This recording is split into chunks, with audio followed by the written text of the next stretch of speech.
The RX1E S is a water-based electric fixed-wing aircraft of zero gravity. Aircraft industry in Hefei. Ennui affectionately known as the little yellow plane for its yellow body. It is the first domestic electric light sport aircraft to obtain airworthiness qualification.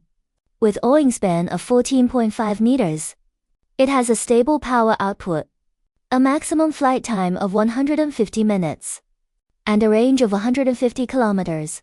It is mainly used in flight training and low-altitude tourism, marking the leap of China's electric aviation equipment from land to water.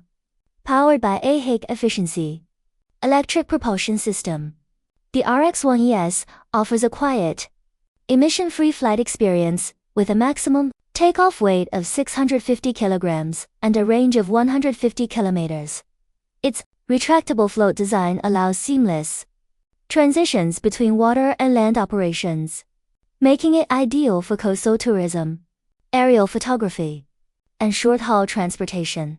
The aircraft's carbon fiber composite structure ensures durability while missing weight, enhancing both performance and safety.